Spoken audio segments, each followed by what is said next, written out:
Whom the Gods Fear, by J. Wdowski. Chapter 25.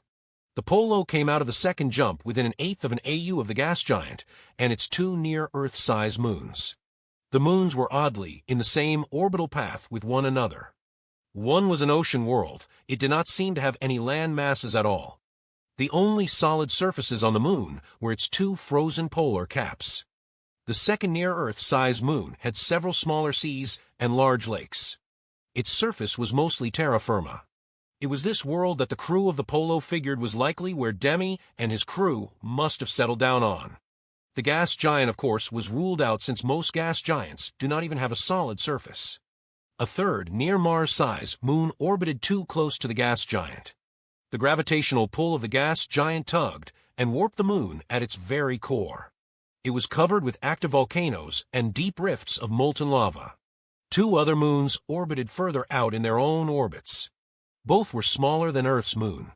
They were similar in appearance, with rocky cratered surfaces and with no atmospheres.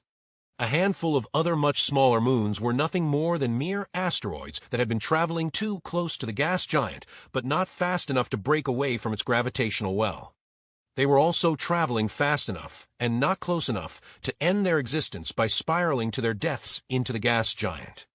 The Polo took up an orbit above the second Earth-size moon with a singular landmass and small inland seas. In the conference room, Dr. Morningsun used the table's hologram projector to display the moon they were orbiting. It is definitely an A-type planet. It is even more Earth-like than Shing 4.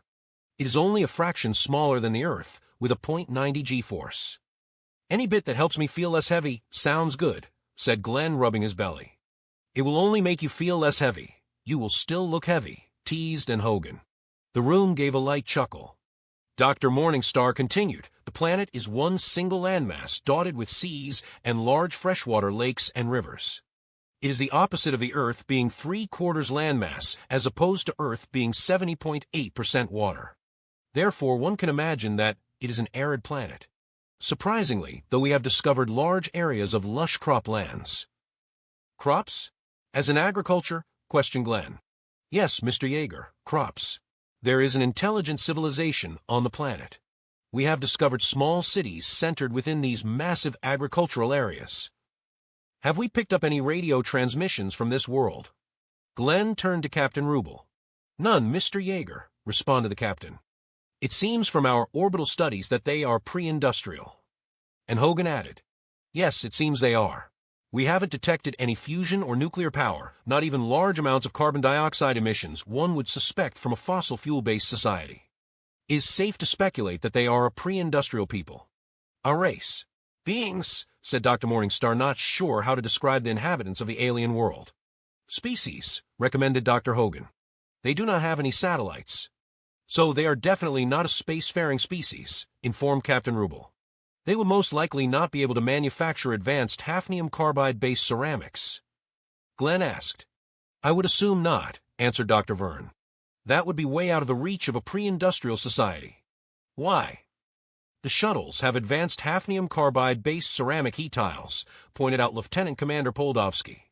"If we calibrate our sensors to find hafnium carbide, we should discover the location of the shuttles, even with their fusion reactors cooled down." "Precisely," Glenn responded. "The Venture had 4 large freight shuttles on board her and 2 runabouts. None of them returned with the Venture.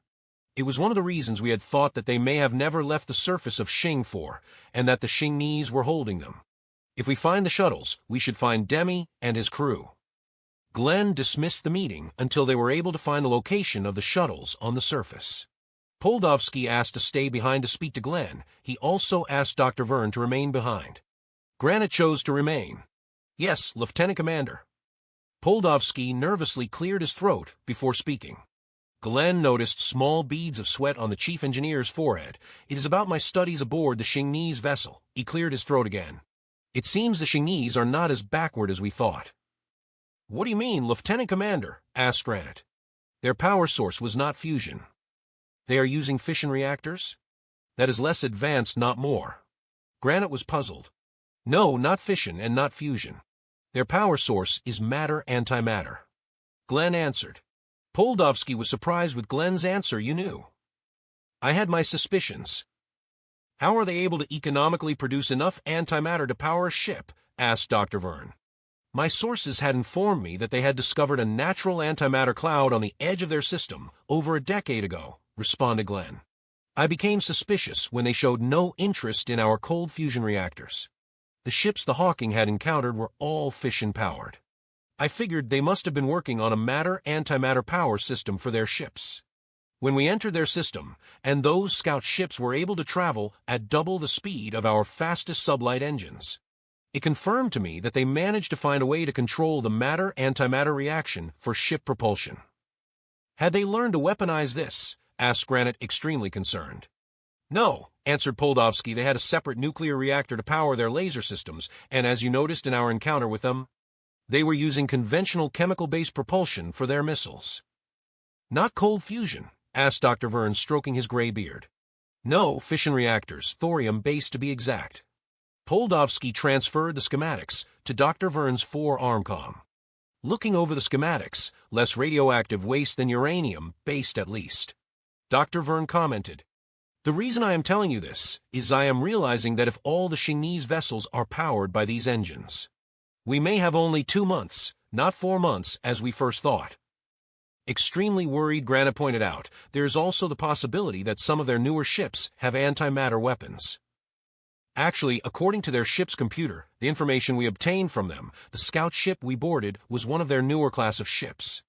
I think it was the top of their line in warship technology. There is a possibility that the bulk of their large coastal forces do not have the advanced antimatter engines. Yet I would assume the new ships they just constructed do, responded Wdowski. Dr. Verne looked as worried as Granite. If Commander Granite is correct that these new ships do have antimatter-based weapon systems, our fleet may be in over their heads. Glenn, too, was feeling the heavy weight and pressure of the situation. So basically, if we want to play it safe, we need to find Demi and his crew in half the time we thought we had, and if we fail to do so in time, we may return to a decimated Earth fleet. Aye, Mr. Yeager, perhaps. On the side of caution, we should not take more than 2 months to return to our fleet. Couldn't we just use the spooky comm to ask the Earth to relay Wdowski's concerns back to the First Fleet? Asked Granite. I think it is our best option for the moment. Yet, knowing the EG, they will debate for 3 months to make a decision to withdraw the fleet or not, answered Glenn. I think our only hope is if we can get proof that Demi's disappearance had nothing to do with the Shingnese. We need to bring Demi to your father, the Admiral. I think your father needs indisputable proof to go against his orders. Knowing my father, I am afraid you are correct, Mr. Yeager. He will not withdraw the fleet or attempt to sue for peace unless we can present him hard evidence to do so. Without a direct order from the President, he will not abandon his mission. To be honest with you, I was surprised you were able to convince him to wait the 4 months before engaging the Shingnese. It was not me alone. Your support weighed in a lot to convince him. Glenn said. Granite seemed pleased to hear that.